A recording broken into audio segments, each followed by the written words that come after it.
안녕하십니까. 이번 차수에는 기업회계 및 세무회계에서 기업회계 및 세무회계의 입문에 대해서 한번 설명을 올리도록 하겠습니다.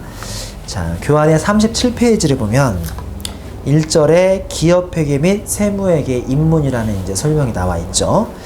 이거 소위 법인세에서의 세무조정이라고 하는데, 이 법인세에서의 세무조정이 상당히 초보적이면서도 내용이 아주 중요한 내용이어서 제가 지금부터 37페이지에 있는 하단의 그림 위주로 이제 법인세가 뭐 하는 건지, 법인세에서 세무조정을 왜 하는 건지 이런 내용 위주로 밑에 하단에 있는 그림을 한번 자세히 한번 설명을 해보도록 하겠습니다.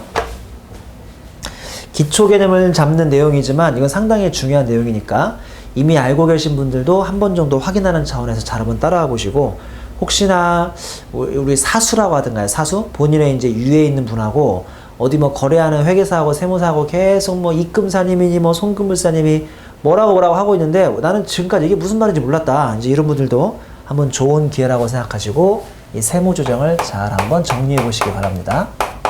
세무조정. 아주 중요한 개념이죠.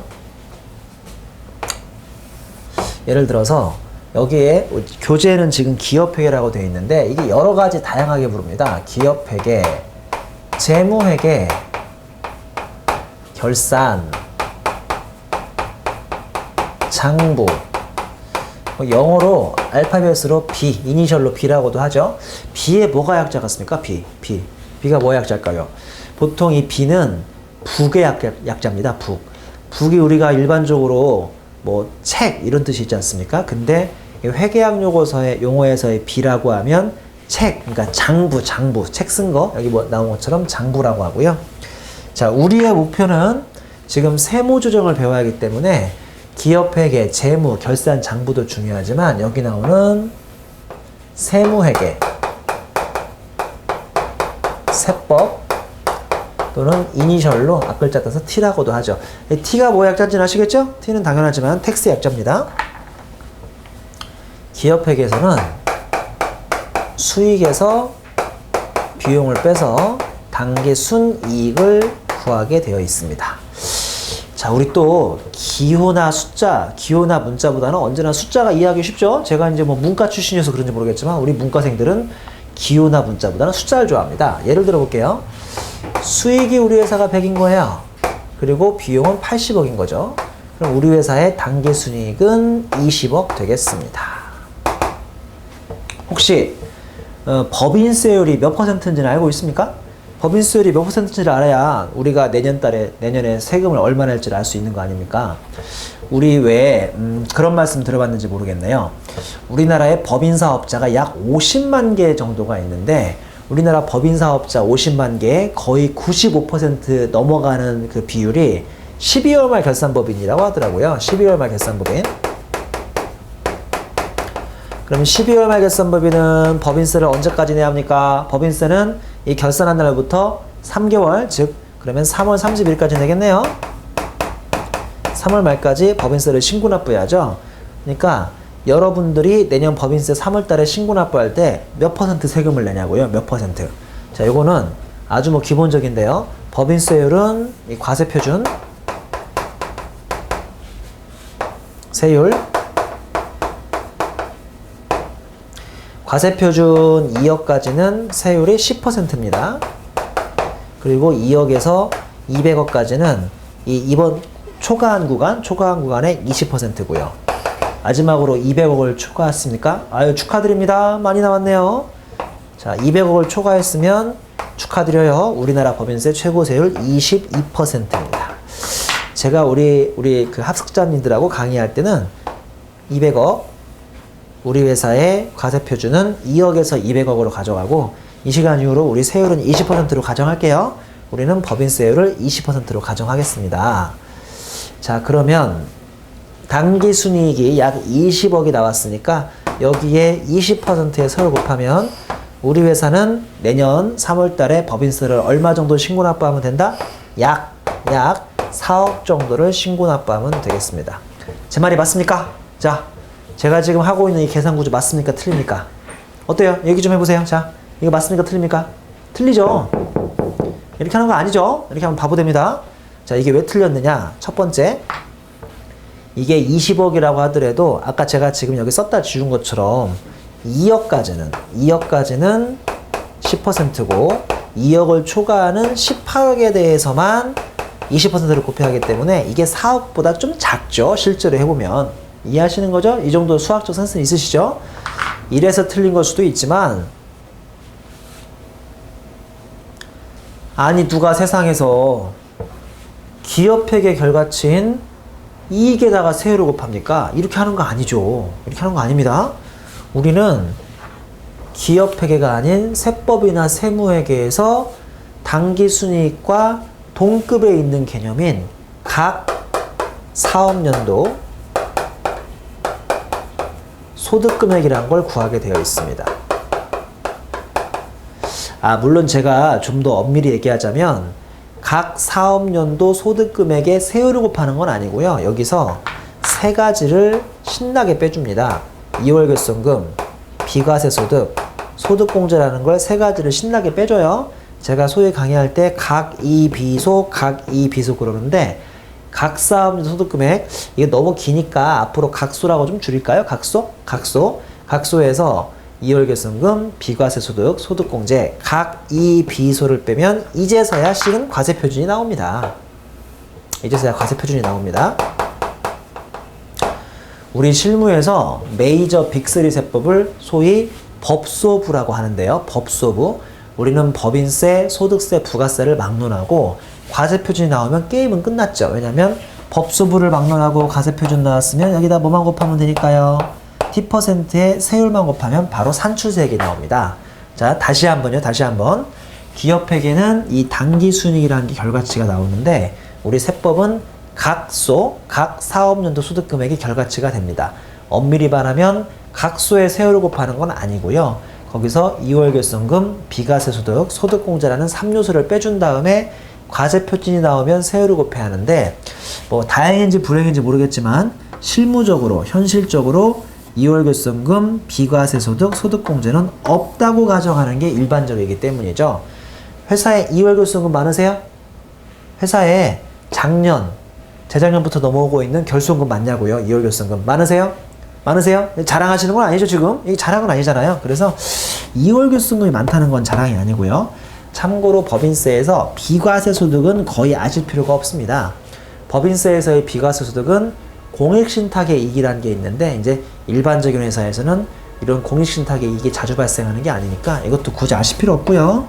그럼 결론적으로 소득공제가 남는데 우리 소득공제라는 표현 많이 들어보지 않으셨습니까?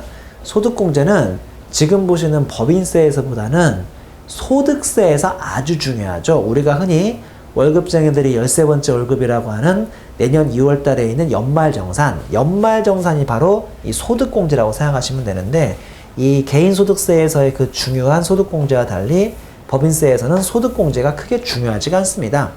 제가 기회가 되면 설명드리겠지만 페이퍼 컴퍼니, 즉 뭐 종이로만 투자회사 펀드를 차린다거나 이런 경우에만 소득공제를 해주기 때문에 일반적으로 법인세에서는 2월 결손금, 비과세소득, 소득공제는 없는 걸로 가정합니다. 그럼 결론적으로 각소만 구하시면 이게 곧 과표나 마찬가지니까 우리 강의의 1차 목표는 각소를 잘 구하는 게 1차 목표라고 해도 과언이 아니겠습니다. 자, 그럼 우리는 각소를 구하러 갑니다. 제가 강의의 이해를 편의를 위해서 이걸 미리 답을 드립니다. 50억. 자, 우리 회사 각소가 50억이라고 가정하겠습니다. 그럼 이제 여기에다가 비로소 20%를 곱하면 약 10억 정도의 법인세를 내년 3월에 부담하면 되는 거죠. 물론 이게 50억이라고 하더라도 제일 앞에 초반 2억에 대해서는 10%, 나머지 48억에 대해서는 20%를 곱해야 하기 때문에 제가 그래서 일부러 약이라고 한 거고요. 이 각소 50억을 구하는 방법이 또 두 가지가 있습니다. 두 가지. 어떻게 구하느냐? 하나는 직접법이라고 하는 방법이고요. 하나는 간접법이라고 하는 방법입니다. 제가 미리 좀 귀뜸을 드리자면 우리나라에서는 직접법을 쓰지 않습니다. 자, 근데 일부러 제가 직접법을 좀 소개를 드릴게요. 왜냐면 우리가 알아야 하는 간접법을 아시려면 간접법으로 한 번에 점프하시기보다는 직접법이 뭔지 알고 그와 비교해서 간접법이 뭐라고 정리하시면 훨씬 더 이해하기가 편하기 때문이죠. 기업회계에서 수익과 비용이 있듯이 세법과 세무에서는 수익과 유사한 개념인 입금이라는 개념이 있고 비용과 유사한 개념인 송금이라는 개념이 있습니다. 즉 입금에서 송금을 빼서 이 각소를 구하는 것이 보시다시피 세법 또는 세무회계의 구조라고 할 수가 있는데요. 자, 이 입금을 어떻게 구하느냐? 직접법부터 설명합니다. 쓰지 않는 직접법. 이게 좀 애매한 방법인데요. 예를 들어서 이제 어떤 회사가 있는데 이 회사가 여기에는 기업회계 회계팀이 있어요. 회계팀 김 팀장이 있어요. 여러분 회사는 별도의 회계팀이 있습니까? 없습니까? 회사 규모가 그렇게 크지 않으면 뭐 회계팀이라기보다는 경영지원팀이나 관리팀 같은 게 있기가 쉬운데 회사 규모가 상당히 크면 회계팀이 별도로 있죠. 물론 회계팀도 있지만 세무팀이 있는 경우도 있습니다. 세무팀. 이러면 꽤 사이즈 큰 회사죠. 회계팀도 있고 세무팀도 있어요. 이 세무팀 팀장이 여기 있습니다. 제가 편의상 요거를 이 팀장이라고 가정하고요. 여기를 편의상 김 팀장이라고 가정하겠습니다. 여기 써있네요. 김 팀장이라고. 여기는 세무팀 이 팀장, 저기는 회계팀 김 팀장. 지금 우리 세무조정을 배우고 있는 우리는 김 팀장이 된 겁니까? 이 팀장이 된 겁니까? 이 팀장이 된 거죠? 이 팀장 입장에서 50억을 구해야 하는데 이 팀장이 50을 구하는 방법이 지금 두 가지라고요. 첫 번째 직접법, 우리나라에서 쓰지 않는 방법.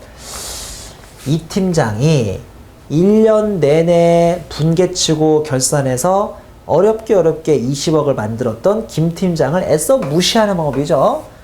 자네하고 우리하고는 이 결산하는 방법이 달라. 자네는 수익을 100을 잡았지만 우리는 입금이라고 해서 우리는 자네가 한 거를 깡그리 무시하고 제로 베이스로 갈래. 이게 바로 직접법이죠. 자, 제로 베이스로 우리 회사는 입금이 2 더하기 7 더하기 6 더하기 4 더하기 해가지고 120억이야.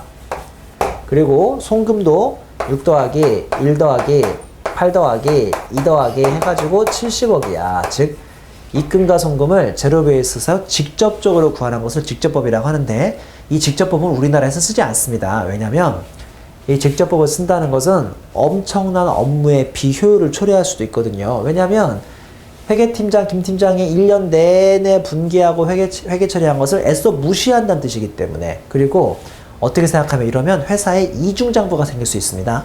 보시는 것처럼 기업회계 장부 따로 있고 세무상 장부가 따로 있으니까 이건 관리하기도 힘들고 여러 가지 이제 단점들이 있다 보니까 우리나라에서는 대부분 회사가 이렇게 간접법을 하고 있습니다. 간접법. 자, 잘 들어보세요. 간접법은 어떻게 하는 거냐면 기업회계 결과치인 당기순이익을 존중합니다. 여기서부터 세법의 각소를 시작합니다. 여기서부터 스타트해서. 자, 잘 들어보세요. 저는 지금 이 팀장의 빙의가 내려왔습니다. 이 팀장 빙의. 이 팀장인 거예요. 김 팀장. 자네가 결산하면서 수익을 100억을 잡았는데 내 말 오해하지 마. 내 말은 자네가 틀렸다는 게 아니야. 세법인 내 관점에서는 수익을 좀 더 잡아야 돼. 이걸 세무용어로 수익산입이라고 하게요. 입금산입이라고 하게요. 이걸 바로 이제 입금산입이라고 부릅니다. 그래서 플러스 20억을 이렇게 올려놓죠. 김 팀장 오해하지 마. 나는 네가 틀렸다는 건 아니야. 너는 네 관점에서 최대한 수익을 100억으로 잘 잡았는데 세법인 내 관점에서 보면 너무 수익을 많이 잡은 것 같아. 우리 좀 수익을 빼낼까? 이거를 수익불산입이라고 하지 않고 세무용어로 뭐라고 부르는 거죠? 입금불산입이라고 합니다. 그래서 약 10억을 약 이렇게 빼버리는 거죠. 김 팀장 자네 내 말 오해하지 마. 자네는 최대한 비용을 합리적으로 잡아서 기업회계, 즉 재무회계 결산 장부에서는 80억을 잡았지만 세법인 내 관점에서는 좀 비용을 더 잡아야 돼. 이걸 세법용어로 비용산입이라고 하나요? 송금산입이라고 하나요? 이거는 송금산입이라고 합니다. 그래서 마이너스 30억을 더 잡죠. 김 팀장 자네는 난 이 팀장인데 김 팀장 자네가 비용을 최대한 합리적으로 80을 잡았지만 세법인 내 관점에서는 비용을 너무 많이 잡은 것 같아. 이거를 세법용어로 비용불산임이라고 부르지 않고 무슨 불산임이라고 부르죠? 송금불산임이라고 불산임이라고 불러서 플러스 50억을 이렇게 잡죠. 자, 결론적으로 우리는 이 두 개를 뭐라고 부르냐면 가산조정이라고 부릅니다. 가산조정. 그리고 이 두 개를 뭐라고 부르냐면 차감조정이라고 부르죠. 자, 우리 세무조정은 직접적으로 한다, 간접적으로 한다? 간접적으로 한다. 그 시작점은 어디다? 기업회계가 1년 내내 분개치고 열심히 잡아놓은 단기순이익부터 시작을 해서 낮 쪽으로 오려면 그저 무순적으로 간접적으로 차이만 조정한다. 위에 두 개를 가산조정이라고 하니까 가산조정은 플러스 70억이네요. 70억. 그 다음에 차감조정, 마이너스 차감조정은 마이너스 40억이 되니까 결론적으로 20 플러스 70 마이너스 40으로 해서 직접적으로요, 간접적으로요? 자, 직접적으로요, 간접적으로요? 간접적으로 50을 구하는 것을 세 글자로 뭐라고 한다? 간접법이라고 한다. 이걸 네 글자로 뭐라고 한다? 네 글자로 가안접법. 가안접법. 네, 죄송합니다. 네 글자로 간접법이라고 하는 게 아니라 바로 세무조정이라고 하는 겁니다. 세무조정. 한마디로 세무조정은 기업회계 단기순이익부터 시작해서 기업회계와 세법에 뭐만을 조정하면 됩니까? 다 조정합니까? 아니죠. 4개의 차이만 조정해서 직접적으로 아니고 간접적으로 우리 각소를 구하는 것을 소위 간접법 또는 세무조정이라고 부릅니다.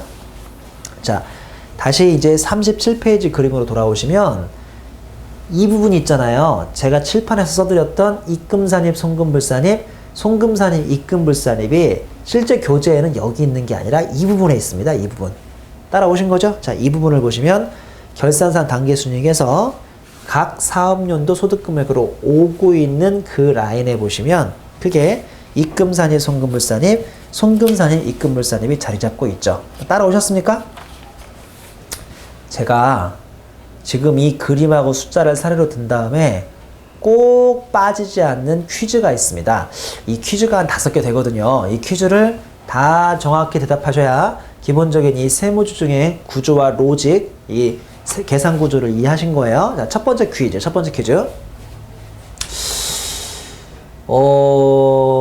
제가요, 이거를 쓸 때, 입금산입, 입금불산입, 송금산입, 송금불산입이라고 썼으면 쉬웠을 것을 괜히 지그재그로 입금산입, 입금불산입, 송금산입, 송금불산입을 썼었죠? 이거 왜 그렇죠? 여러분 그거 아시죠? 우리 중학교 수학 때 마이너스가 2개면 플러스라는 얘기 들어보셨죠? 마이너스가 2개면 플러스. 그러니까 송금불산입이 바로 플러스입니다. 송금일 줄 알았는데 그렇지 않다는 소리니까 송금불산입은 플러스가 되는 겁니다. 그래서 우리는 입금산입, 송금불산입을 가산조정, 그 다음에 송금산입, 입금불산입을 차감조정이라고 하는 겁니다. 이 두 개는 가산조정, 이 두 개는 차감조정이죠. 아, 그리고 제가 말 나온 김에 미리 높아심에서 좀 설명을 드리자면, 자, 분명히 교환에는 정답이 입금산입 100이라고 써 있는데 제가 이 칠판에서 문제를 풀 때는 계속 입금산입 100이라고 안 쓰고 송금불산입 100이라고 쓰는 거죠. 송금불산입 100. 자, 이거 맞은 거에 틀린 거예요. 결론적으로 맞은 거에 틀린 거예요. 맞은 건 거 아시죠? 왜냐면 입금산입하고 송금불산입이 법인세를 처음 배울 때는 엄청 큰 차이이고 중요한 거라고 생각하는데 이제 많이 시간이 흐르고 법인세를 조금쯤 공부하시게 되면 결론적으로 입금산입이나 송금불산입이나 똑같은 거다라는 걸 아시게 되는 거죠. 왜냐하면 두 개 다 어차피 무슨 조정이니까요? 이 가산조정이거든요. 그리고 송금산입하고 입금불산입도 같은 거예요. 어차피 두 개 다 그냥 내내 뭐니까 내내 이게 차감조정이니까 두 개 같은 겁니다. 이해하셨죠? 자, 두 번째 퀴즈 나갑니다. 두 번째 퀴즈. 지금 이 회사는요. 이 회사는 당기순이익은 20억이고 각소는 50억이죠. 자, 이 회사가 지금 국세청을 바라볼 때 기분이 좋을까요? 기분이 나쁠까요? 좀 질문이 뜬금없었나요? 자, 이 회사가 지금 세금 낼 때 기분이 좋을까요? 기분이 나쁠까요? 정답은 뭐죠? 정답은 기분 나쁘다죠.